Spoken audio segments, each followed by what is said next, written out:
All right, Sergeant Peebles again, AKA Peep This, you know what I'm gonna say. The Atlanta Fire Rescue Department, we're out here. This is gonna be part 2 of the HRET training.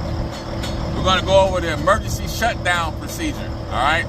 So the scenario is, if you're down in the cab and you let up the, you say you're doing a piercing attack, or if you just got into a water tower or whatnot, and you lose power or something doesn't work, it won't come down, it won't bend itself. So, first thing you need to check if that happens, and also in the morning too, if you're checking off the truck and you don't have any power to the HRET, the first thing you need to check is this emergency stop switch right here, the emergency stop switch. It's very easy to hit this button with your leg or with your hand.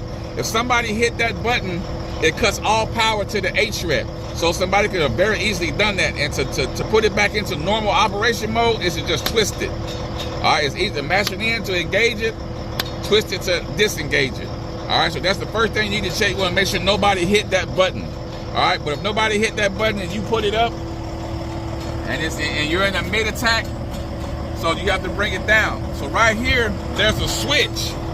There's a hydraulic switch if you turn it to the right, and it's an electrical switch. So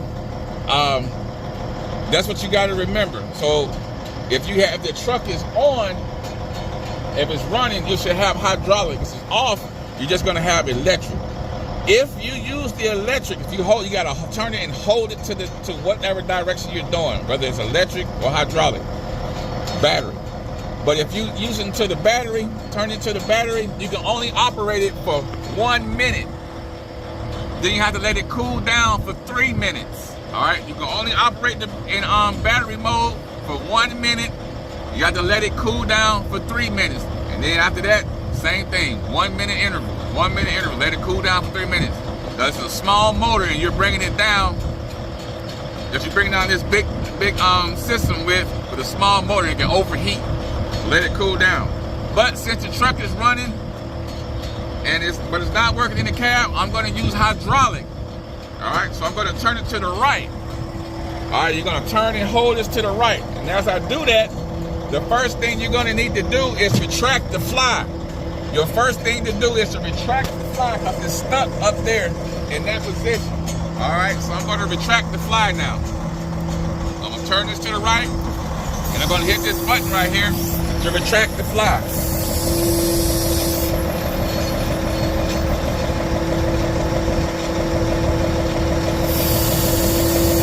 All right, now the fly is retracted. All right, the fly is retracted. Your next step is to turn the turntable. All right, so I'm going to hold it in hydraulic again, and I'm going to rotate the turntable. Turntable's next. I'm going to rotate it. All right, so what we're doing is when we're turning the turntable is to line up those 2 white dots down there. There's a white dot on the gear, and there's a white dot on the base of the mast right here, okay? So those are the 2 dots you're trying to line up. So I need to come over just a hair much. So once you get those 2 lined up, like they are right now, then the next step will be to lower the mast. You're gonna lower the mast, all right? All right, so now we retracted the fly, we rotated the turntable. The next thing to do is to lower the mast. So again, go to hydraulic and lower the mast, right? The mast is next. All right, I'm gonna lower it down.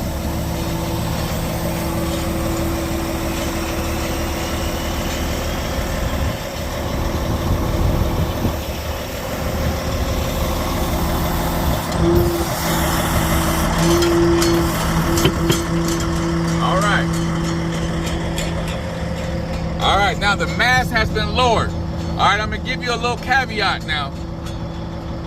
If for some reason you were trying to do a piercing operation and you moved the stinger and it was not aligned with the boom like it is now, you can only let this down just a little bit. Because if the stinger was pointed down, when you let the boom down, it's gonna put a hole in the roof, all right?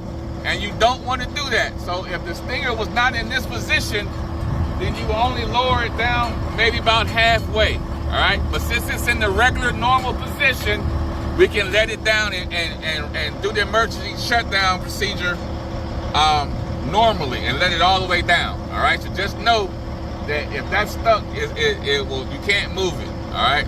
You can't let it all the way down because it'll hit this.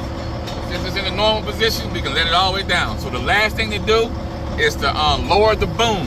So put it back in hydraulic, and I'm gonna lower the boom, all right?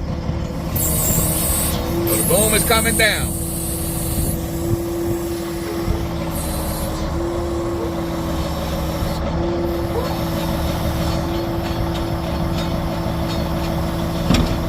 All right. All right. We just did the emergency shutdown procedure on the HRET. That's it. Just remember though, do not forget if the truck is off and you got to use battery power, only operate it for 60 seconds. Let it cool down for 3 minutes. That's only in battery mode. Hydraulic mode is okay because the truck is running. You're just not getting any power down in the cab or whatnot. So that would conclude it. This is Sergeant People. This has been the HRET emergency shutdown procedure. We'll talk to you later. Yeah.